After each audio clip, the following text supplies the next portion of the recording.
Hi and welcome to this video. My name is Irene Kinuthia and I'm really excited to share my thoughts with you on this video. Thanks for those who have been commenting. It's really encouraging and helps me to feel it's worth putting in the time to share some of these ideas that maybe I have been using in my trainings and my coaching over the years. So I'm happy to share. Please comment and it will help me to just keep going. And today I want to talk a little bit about this current situation. I know there's a lot going around about the pandemic, and you've had so many views. So, my perspective is just sharing some ideas on getting you out of a waiting room. Some of you may have condemned themselves to a waiting room, self inflicted, okay, of course, encouraged by the fact that we are locked down quite a bit and there are little things, very few things that we can freely do. But I think putting yourself in a waiting room is actually a choice to make personally. To feel that you're waiting for something to happen, for things to be, for you to get permission to do things, yeah, and not looking at what are the possibilities you have as is, in the situation as it is. And there are three things that I thought we could look at that could help you break out of this waiting room mentality. In a waiting room, we just look at old magazines and kind of let time pass by because we are waiting for the main thing. So, what are the three things that can help you get out of this waiting room mentality? The first thing is for you to live in the moment. They say the only power you have over time is the power of now. This minute you're living is all you have power over. You don't have power over what has already passed. You don't have power over what will be in the future. You only have power over the now. The now is all you have. So live now. Don't live for tomorrow waiting to see, oh, now when the lockdown is over, I could, I will, I shall. No, live now. Or thinking about the past won't help. The past does not in any way dictate the future. So thinking, oh, I wish I could have those parties I used to have. I wish I could just have my friends over. Schools were open. All that of how it was in the past is not very helpful. So the moment is what you have. So take command of the moment. What do you have now? What can you do now? What can you dream of now? What can you act upon now? The power of now is so great, actually, that it frees you. It frees even people who are in jail. I've read stories of people who have been in prison for 10, 15 years, especially during the Nazi wars, and just being able to accept the situation as it is and knowing what they can't control and accepting it and living in the now made them do great things. Some wrote books, others deepened their faith, many things, as long as you're living in the now. So take that first step and it will already get you to the exit of the waiting room. The second thing you can do is to set goals. I've been taking a bit of interest over the last 2 weeks or so in yoga. You can imagine I'm nowhere near good at it, but I've thought, let me give it a try. And I may not have learned a lot here, but there's one thing that one of the trainers said that really stuck with me. Yeah? And she said that if you focus on a specific spot, it helps you keep balance. So when you're lifting one leg and trying to balance, the more scattered your eyes and your mind is, the more you lose balance. But if you focus on one point, imagine, it helps you with balance. It's the same thing with goals. If you're looking towards something specific, it kind of gives you some centering in the whole of your life. It makes you feel like you are somewhere, you're heading somewhere, and that keeps you balanced, not just in your body, but even your mind and your spirit feels balanced. So if you're allowing yourself to roam all over. Your mind is all over the place. Your actions are not related at all. Everything is all over. Then you actually lose balance. You lose a sense of time. You lose, a sense of direction, and that really is like you're staggering. Okay, so why don't you set some goals? Now, sometimes when we talk about goals, people think it's all about financial goals. Okay, those are good. That you want to earn some money, you want to finish your MBA thesis. This is a good time actually for that. It's not just that. That's only one aspect of your life, and it's good. You can set work-related goals or income-earning goals. That's excellent. But it's only one, and it may not be relevant sometimes. Maybe you're doing the most you can in terms of your career or in terms of your studies if you're a student. So there may be a small goal or none at all, if it's not relevant. But expand your thinking about relationship goals.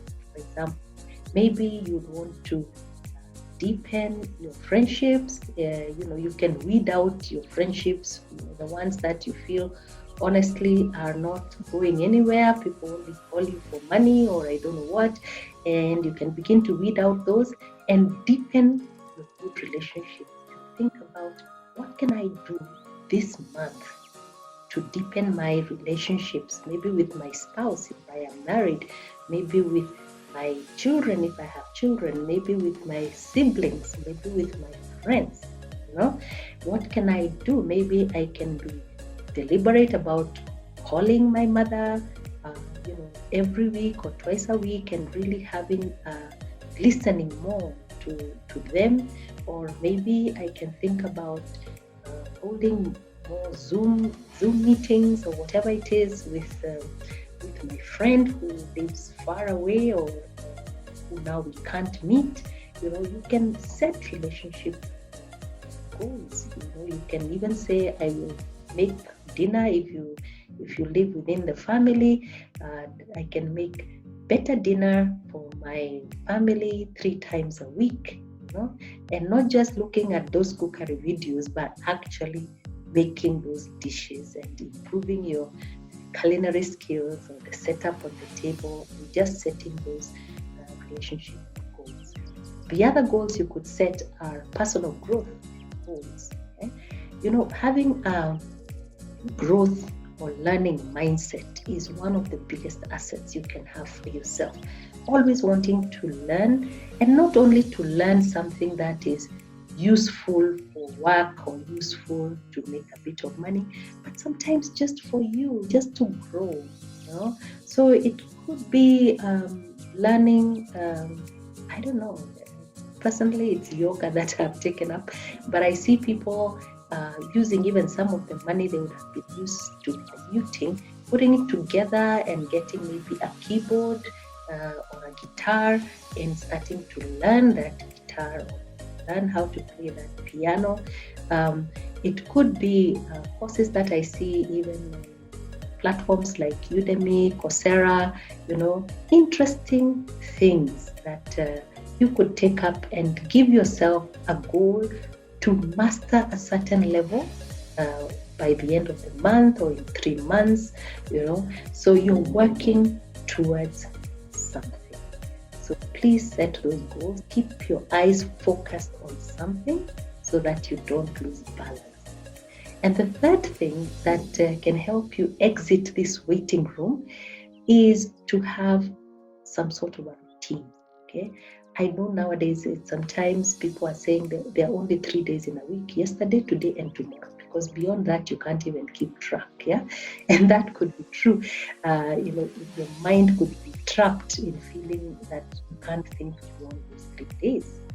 But nature, and we as humans are part of nature, is full of rhythm. It's all rhythm. The sun rises every day and sets every day. That kind of rhythm gives nature its beauty and its stability. And since we are part of that, I think when we try to create it for ourselves, it helps a lot. Yeah. So this is a chance for you to practice being your own boss. You know, it's one of the things I tell my younger children, where you know, if I need to do some work or I'm in a meeting myself and they have to do their schoolwork, I tell them, this is your chance to be your own boss. Okay, let's see how far you can be without supervision. Okay, because there's so many things we do because an authority has told us. So we wake up at a specific time because we have to be at work at a specific time, because children have to be dropped in school, or because you know, we have certain appointments at specific times. So that's an external boss that is dictating when you wake up and when you leave your house and where and how you dress. How about being your own boss now and creating your own routine and saying, yes, I will wake up at a specific time because I say so. Okay, and I won't give you specifics. Some of you may find waking up at 6 is still you've slept an hour extra compared to the usual rush. Others may say 7 o'clock, others may say 8 o'clock, but that it's fixed, and you're fixing it because you have to wake up and do your life, do things for yourself. You don't need that your boss is the one telling you, or the boss which is outside yourself is the one dictating that time. You fix your bedtime as well, okay, so that even if that game you're playing, or the movie you're watching, or the series that you're following is so interesting, you can be your own boss. You're not sleeping because you need to go necessarily to work early the following morning, but you want to go to bed and create that rhythm for yourself that gives the body the energy it needs to keep energized, to keep healthy. Yeah? So be your own boss. Take that chance. Actually, this morning, one of my sons was very excited. He said, this is the first week I have lived heroically during this whole pandemic time. Yeah, he was very excited. He says, also, yeah, so really? I said, yes, because I have done my exercises every day. My exercise, physical one. I've done my exercise every day. I have studied the hours I had said I would study. I have done the prayers that I had committed to at the beginning. I have gone to bed on time, woken up on time, and he was feeling so good. He was saying, I should, like smell a cologne that would capture this moment so that I can remember it, because he was feeling so good. Yeah? Self-mastery in that 1 week. And that is human nature, actually. When we take charge, we are actually happier. So when you're tempted to just,